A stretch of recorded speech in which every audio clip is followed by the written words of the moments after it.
Bismillahirrahmanirrahim. Assalamualaikum warahmatullahi wabarakatuh. Kami berkelompok dua melalui video ini akan mempresentasikan materi statistik inferensial pada modul pertemuan 2 terkait instrumen penelitian. Sebelumnya, izin saya perkenalkan sendiri, nama saya Gustiwan, dan saya di Surabaya. Baik, langsung saja. Instrumen penelitian merupakan alat pengumpulan data. Dalam hal ini, penelitian instrumen penelitian sangat bergantung pada jenis teknis pengumpulan data yang digunakan. Selanjutnya, sebagai instrumen. Secara umum, instrumen penelitian dibagi menjadi dua, yaitu instrumen tes dan instrumen non-tes. Instrumen tes merupakan tes yang bisa berisikan serangkaian pertanyaan nomor 3, nomor tugas atau hal serupa yang digunakan untuk mengukur suatu variabel tertentu, keterampilan, pengetahuan, bakat, dan kemampuan seseorang. Instrumen adalah soal yang di dalamnya terdapat item instan atau fitur berkaitan. Setiap fitur mewakili suatu indikator dari jenis variabel tertentu yang hendak diukur. Instrumen tes berdasarkan pasaran atau objek penelitiannya terdapat beberapa jenis, yaitu tes prestasi, tes kepribadian, tes inteligensi, tes bakat, dan sikap, dan tes ini. Tes prestasi yaitu tes yang digunakan untuk mengetahui hasil yang dicapai seseorang setelah itu mempelajari suatu hal. Kemudian tes kepribadian yaitu tes yang diberikan kepada seseorang untuk mengetahui kepribadiannya. Kepribadian dalam hal ini bisa berupa kedisiplinan, watak fisiknya, dan lain sebagainya. Kemudian tes inteligensi, yaitu tes yang diberikan untuk mengetahui tingkat intelijen atau intelektual seseorang. Selanjutnya, tes bakat, yaitu tes yang digunakan untuk mengetahui bakat yang dimiliki oleh seseorang itu. Kemudian, tes sikap, yaitu tes yang digunakan untuk mengetahui respon dan sikap seseorang ketika berhadapan kepada suatu hal atau masalah tersebut. Selanjutnya yang terakhir adalah tes minat, yaitu tes yang diberikan untuk mengetahui ataupun menggali arah minat seseorang.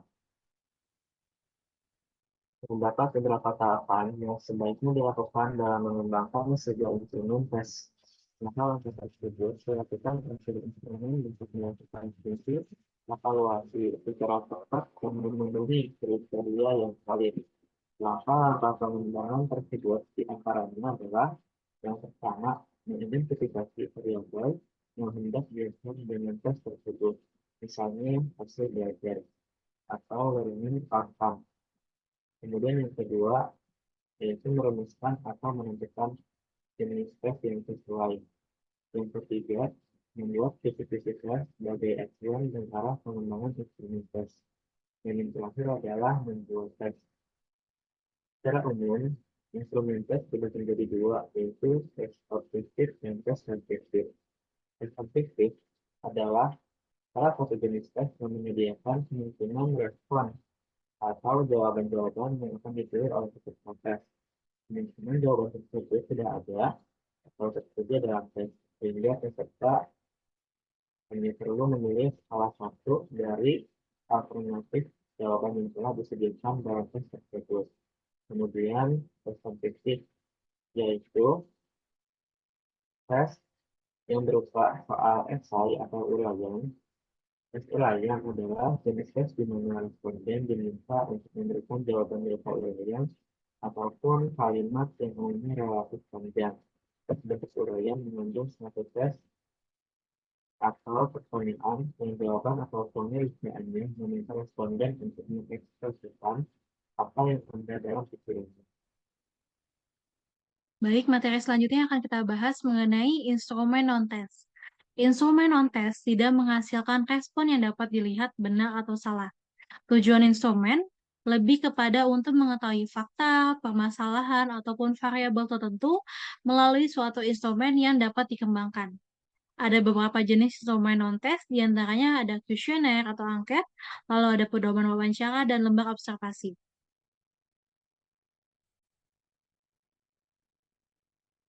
Di sini saya akan membahas terlebih dahulu terkait angket atau kuesioner.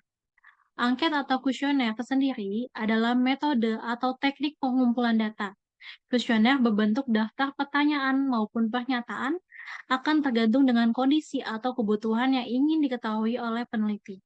Tidak ada benar atau salah dalam penentuan hasil angket. Bentuk kuesioner sangat beragam dan disesuaikan dengan kebutuhan penelitian. Misalnya, pertama, ada yang namanya kuesioner terbuka. Dalam kuesioner ini, responden memiliki kebebasan dalam respon atau jawaban dengan kalimat responden tersendiri. Lalu, yang kedua ada kuesioner tertutup.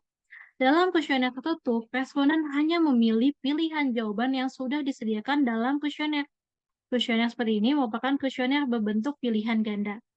Lalu yang ketiga ada yang namanya kuesioner langsung. Kuesioner langsung merupakan kuesioner di mana responden diminta menjawab pertanyaan-pertanyaan yang berhubungan dengan dirinya sendiri. Lalu yang keempat ada yang namanya kuesioner tidak langsung. Kuesioner tidak langsung merupakan kuesioner di mana responden diminta menjawab pertanyaan-pertanyaan yang tidak berhubungan dengan dirinya sendiri, melainkan yang berkaitan dengan pihak atau orang lain, bukan menilai tentang dirinya sendiri. Lalu ada yang namanya checklist. Kuesioner berbentuk checklist termasuk ke dalam jenis kuesioner tertutup, yaitu responden diminta memberikan checklist sebagai tanda pada kolom jawaban yang sudah ada dalam angket. Lalu ada yang namanya skala bertingkat. Kuesioner dengan jenis skala bertingkat adalah kuesioner yang meminta jawaban responden dengan pernyataan bertingkat. Kuesioner ini sering menggunakan skala sikap. Skala sikap yang digunakan mencakup rentang tertentu. Misalnya, sangat setuju, hingga atau angket yang menggunakan pilihan tidak pernah hingga selalu atau sama sekali. Terdapat beberapa langkah atau tahapan yang harus dilakukan dalam pengembangan instrumen penelitian, yaitu pertama, ada yang namanya menentukan tujuan angket atau kuesioner. Yang kedua, menentukan jenis angket. Yang ketiga, membuat kisi-kisi angket dan mengembangkan indikatornya. Keempat, ada membuat angket dalam butir soal atau pernyataan. Yang kelima, ada penilaian oleh validator atau ahli. Yang keenam, ada yang namanya uji coba instrumen. Nah, tampilan juga harus dipertimbangkan dan diperhatikan dalam mengembangkan instrumen berbentuk angket atau kuesioner. Ada hal-hal yang harus diperhatikan dalam mengembangkan angket. Hal-hal tersebut diantaranya adalah format, keindahan, bahasa, warna, gambar, dan kemudahan dalam penggunaannya. Oleh karena itu, dibutuhkan suatu kreativitas dalam pengembangan angket agar tampilan angket selain menarik, tidak menghilangkan tujuan utama dari angket tersebut. Penggunaan kuesioner sering dipilih dalam penelitian karena menggunakan beberapa keunggulan, yaitu pertama, penelitian dapat tidak hadir langsung ketika proses pengambilan data. Jadi peneliti tidak hadir secara langsung itu tidak masalah. Yang kedua, angket dapat dibagi secara bersama-sama kepada kelompok. Yang ketiga, waktunya pengambilan data fleksibel atau responden dan peneliti dapat menyesuaikan waktu. Keempat, pengisian dapat dilakukan dengan penggunaan anonim, sehingga menjamin rahasia identitas responden yang keberatan jika data dirinya diketahui. Lalu yang kelima, ada pertanyaan dapat dibuat dalam standar tertentu sehingga tidak bertele-tele. Selain kelebihan, ternyata angket mempunyai kelemahan atau kekurangan. Di antaranya yaitu, pertama, seringkali pertanyaan dalam angket tidak diisi penuh oleh responden karena responden kurang teliti. Kedua, responden kadang tidak jujur dalam pengisian angket dan mengarahkan pada pilihan yang dianggap paling sempurna. Ketiga, kuesioner dalam penggunaan sering tidak kembali pada peneliti. Keempat, ada responden dengan jenjang pendidikan tertentu mungkin akan kesulitan dalam mengisi kuesioner. Itu adalah materi terkait angket atau kuesioner. Nah, selanjutnya adalah pembahasan terkait pedoman wawancara.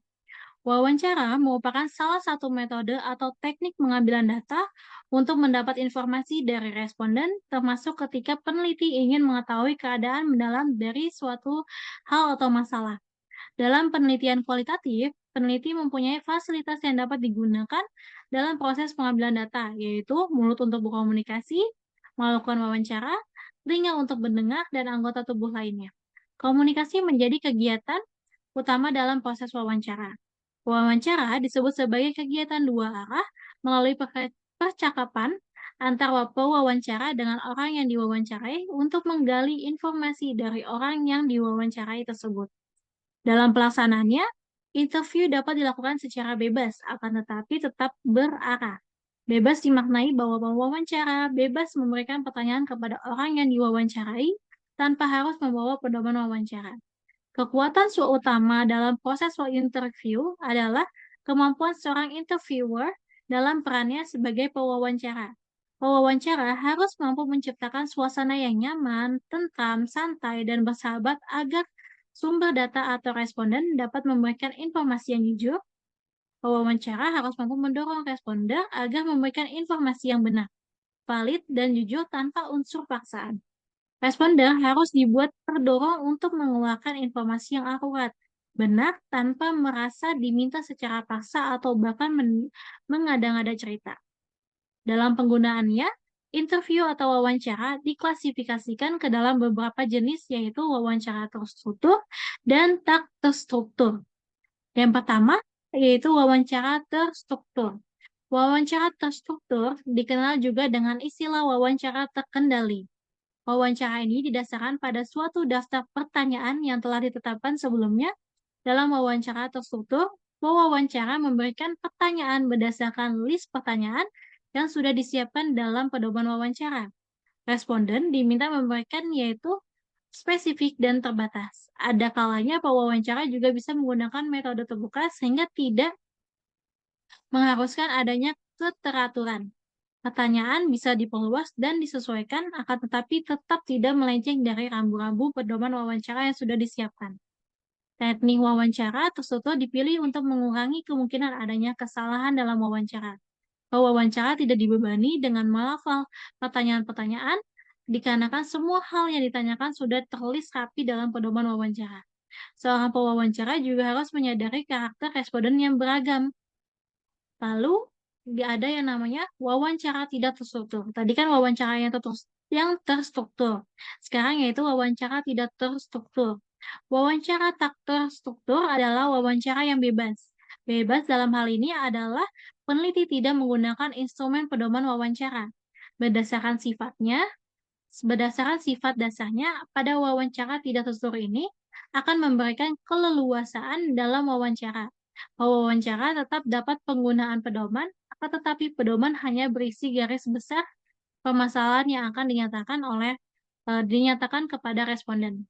Secara umum, wawancara ini lebih banyak tidak menggunakan pedoman dan hanya mengalir begitu saja pada permasalahan yang ditanyakan.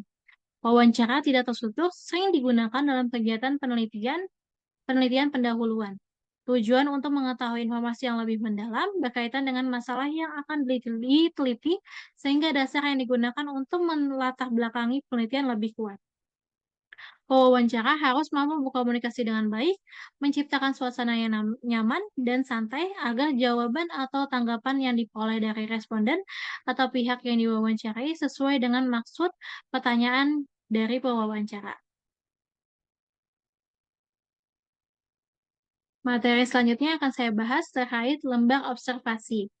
Tadi kan kita baru membahas tentang pedoman wawancara. Selanjutnya, di lembar observasi, observasi adalah metode penelitian yang digunakan untuk mendapatkan data dari suatu proses dan tindakan dalam sebuah peristiwa atau kegiatan yang sedang diamati. Observasi dalam sebuah kegiatan penelitian melibatkan seluruh indera untuk proses pengumpulan data. Instrumen yang digunakan dalam teknik atau metode observasi dapat berbentuk pedoman pengamatan atau disebut sebagai lembar observasi. Lembar observasi berisi daftar jenis hal-hal yang kemungkinan terjadi dari kegiatan yang diamati. Lembar observasi akan sangat berperan dalam kegiatan observasi, karena dalam instrumen ini, hal-hal atau data yang diperoleh dari proses pengamatan dapat tercatat dengan baik. Ada beberapa jenis observasi, yaitu 1. Menurut peran observer, yaitu observasi partisipan. Observasi melibatkan diri dalam kegiatan yang diobservasi. Lalu ada yang namanya observasi non-partisipan. Observer tidak melibatkan diri dalam kegiatan yang diobservasi dan hanya mengamati secara langsung dari jauh. Jadi ada menurut peranan observer itu ada yang namanya partisipan sama non-partisipan. Kalau partisipan itu observer melibatkan diri dalam observasi, tapi kalau dalam non-partisipan, observer tidak melibatkan diri dalam kegiatan observasi.